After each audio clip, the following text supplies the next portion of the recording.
Mas olha só, gente, a SMTT de Aracaju apresentou o relatório de ocorrências registradas pela Central de Controle Operacional no período de 14 a 20 de setembro. Quem nos traz os detalhes ao vivo agora, a nossa querida Aline Aragão. E ficamos sempre na torcida, né, Aline? Para que nós alcancemos os melhores resultados. Será?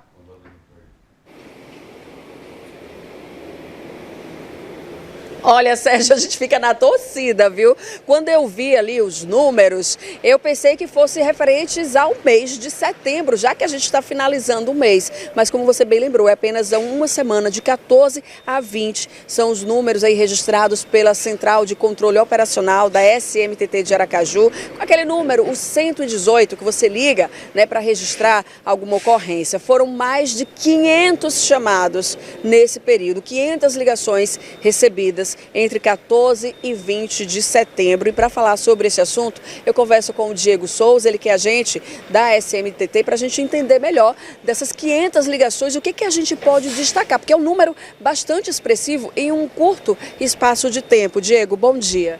Bom dia, Sérgio, bom dia a todos que nos acompanham.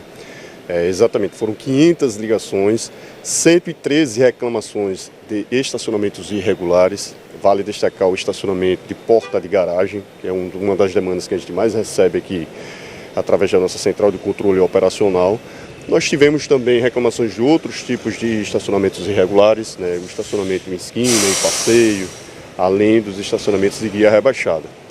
Nós atendemos também 71 ocorrências de sinistros de trânsito, 58 sem vítimas e 13 com vítimas. E aí a gente destaca o caso que gerou uma certa repercussão, que foi do atropelamento do adolescente de 12 anos sobre a faixa de pedestre ali na Euclides Figueiredo, no bairro Industrial.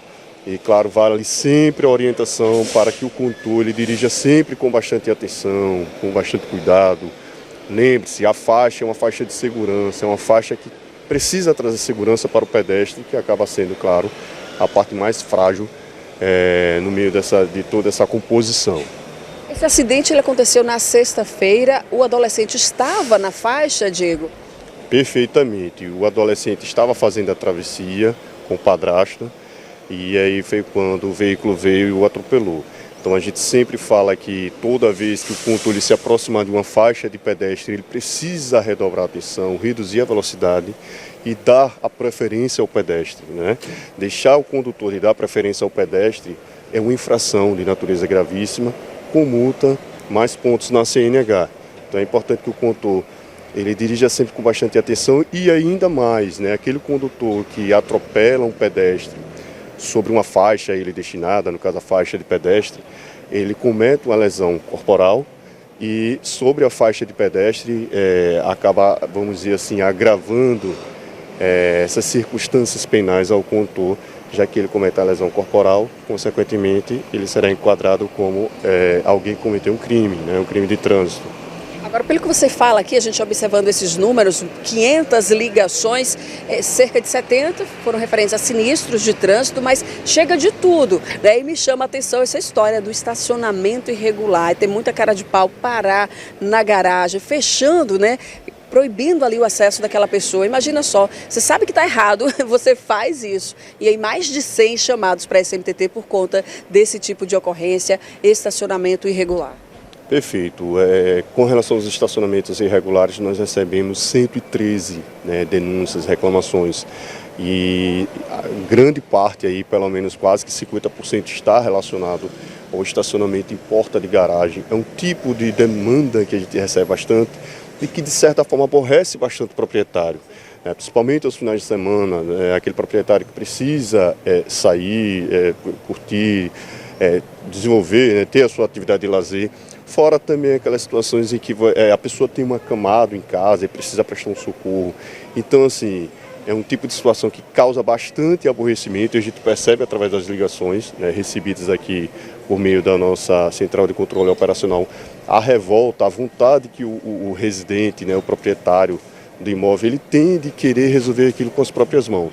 E a gente sempre orienta em situações como essa, liga o 118, o agente de trânsito ele vai até o local para sanar a irregularidade e aplicar a medida administrativa, além da multa, que é a remoção do veículo. Não queira fazer nada com suas próprias mãos, porque aí você vai apenas acabar agravando ainda mais a situação. Muito bem, liga para o 118 e lembrando também, hoje começa o primeiro seminário municipal de educação para o trânsito e mobilidade urbana, um momento muito especial e importante nessa Semana Nacional do Trânsito, promovida aqui pela SMTT de Aracaju.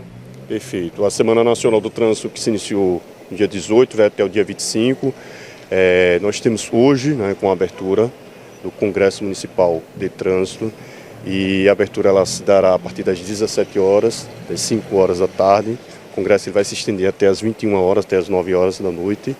E aí nós temos hoje, terça-feira, teremos quarta-feira e teremos também na quinta-feira, na quarta e na quinta, as palestras elas se iniciam a partir das 14 horas, se estendendo até as 21 horas.